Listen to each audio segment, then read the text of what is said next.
stock. So she never told the kids that, hey, your father did that. Right. She just took the blame. I thought that was kind of sweet. I love her relationship with him. I mean, it's a love story, their relationship, tangled as it is. And it was the rock that she kept falling back on. I'm a sucker for a good love story. Also, her biggest fear through the book is forgetting her children. Yeah. She kept saying, I'm afraid I'm going to forget what they're like or forget their voices. And I thought it was interesting, the doctor that she encounters. Oh, he was a character. Yeah, but he was a good sounding board for her. She could get the information out in the books for people to know what was going on by talking to him. I thought that was great. Yeah, he's another character I've had floating around. He's got kind of like one of those expats in Thailand who dropped out, has had his own trauma and his own failures. Rather than deal with them, he just ran away. What are you working on now? What's next? I'm working on another Aubrey Sentro. Oh, actually. Good.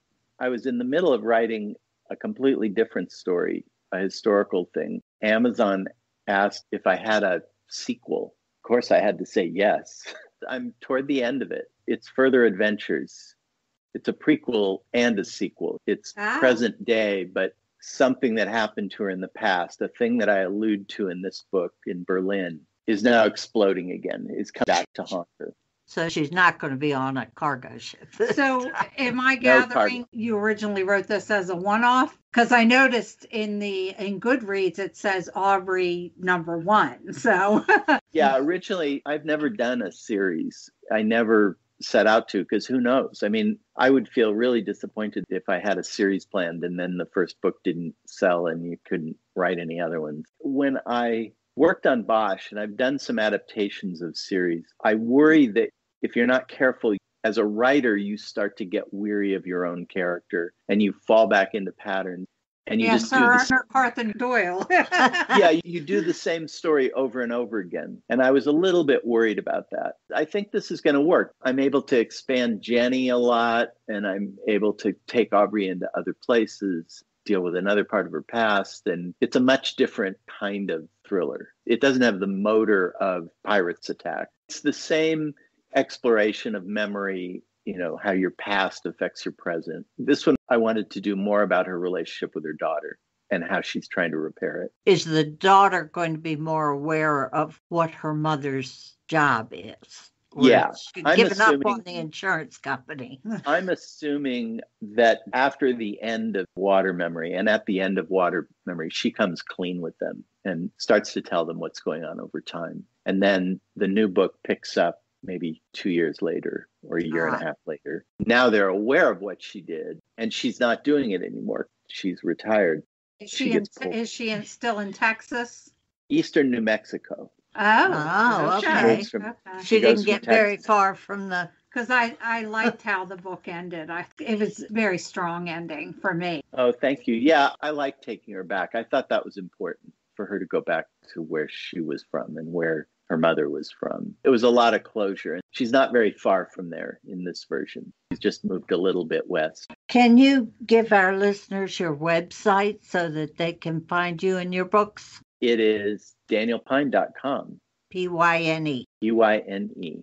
All my books are there and a lot of movie stuff, and I've been reading it got corrupted somehow. In the old website, it was great because I had a lot of links to pilots that I made that never got on the air, and I had just stories behind the stories of how movies got made and how books came out and things that you don't ever get to talk about. Slowly, I'm putting it back together. Awesome. Thank you so much for coming on the show. We loved everything about this book and cannot wait to hear more of Aubrey's story. Oh, great. Yeah, thank you so much. I really appreciate it. Enjoy the rest of your day. All right, you guys too. Thank you. Bye-bye.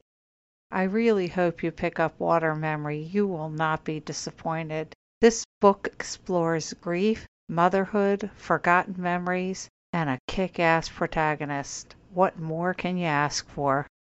My first new and noteworthy book this week is Dance with Death by Will Thomas. It is number 13 13 of the Barker and Llewellyn mystery series. It is put out by Minotaur Books and comes out April 13th. Private inquiry agents Cyrus Barker and Thomas Llewellyn are called in to protect Tsarevich Nicholas from nefarious forces as he travels to England for a royal wedding. My new and noteworthy book is Not Dark Yet by Peter Robinson, a DCI Banks novel, number 27.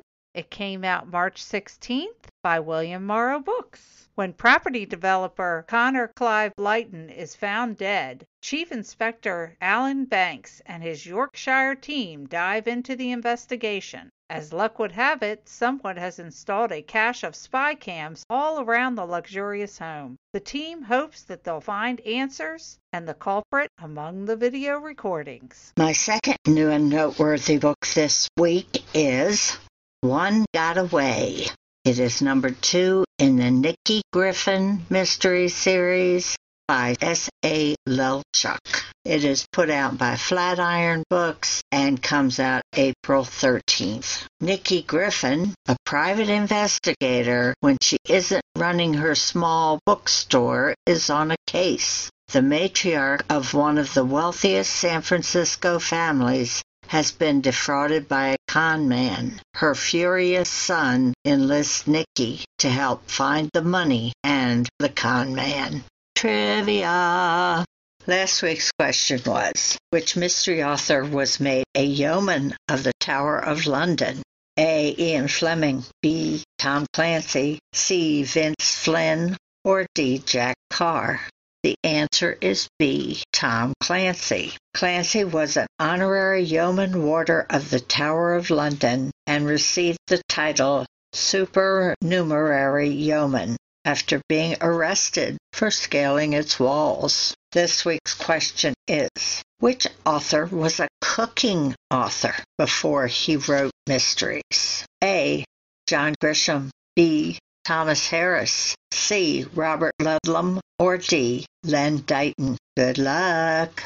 Before we go, we wanted to let you know that on March 26th, the 2021 Agatha Award nominees were announced, and we wanted to let you know who was nominated. Best Contemporary Novel, Donna Andrews for Gift of the Magi by Minotaur Books. Murder in the Bayou Boneyard by Ellen Byron, Crooked Lane Books. From Beer to Eternity by Sherry Harris, Kensington. All the Devils Are Here by Louise Penny, Minotaur. The Lucky One by Lori Rader Day, William Morris. Best Historical Novel, The Last Mrs. Summers by Rhys Bowen, Berkeley. Fate of a Flapper by Susanna Calkins, Griffin. A Lady's Guide to Mischief and Murder by Diane Freeman, Kensington. Taken Too Soon by Edith Maxwell, Beyond the Page Publishing. The Turning Tide by Katarina McPherson. Best First Novel, A Spell for Trouble by Esme Addison, Crooked Lane Books. Winter Witness by Tina D. Belgarde, Level Best Books. Derailed by Mary Calicoa, Epic Center Press. Murder at Mina House by Erica Ruth Neubauer, Kensington. Murder Most Sweet by Laura Jensen Walker, Kensington.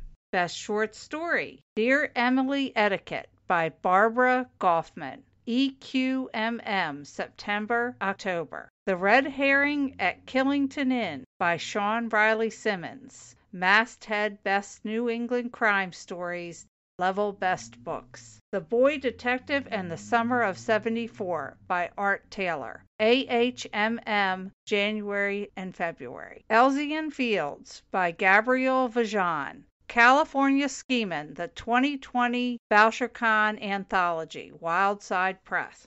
The 25-Year Engagement by James Ziskin, in league with Sherlock Holmes. Stories inspired by the Sherlock Holmes canon. Pegasus Crime. Best Nonfiction, Sometimes You Have to Lie, The Life and Times of Louise Fitzhugh, renegade author of Harriet the Spy by Leslie Brody, Seal Press.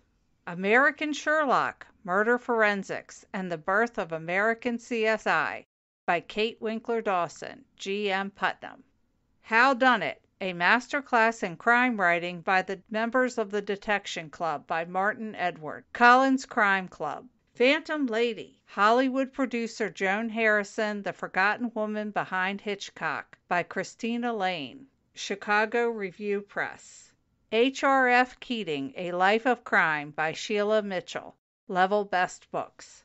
Best Children's and YA, Mystery Midnight at Barclay Hotel by Flora Bradley, Viking Books for Young Readers. Premeditation Myrtle by Elizabeth C. Bunce, Algonquin Young Readers. Saltwater Secrets by Cindy Callahan, Aladdin. From the Desk of Zoe Washington by Jane Marks, Catherine Teagan Books. Holly Hernandez and the Death of Disco by Richard Navarez, Pinata Books. That'll give you a lot to read. Have fun!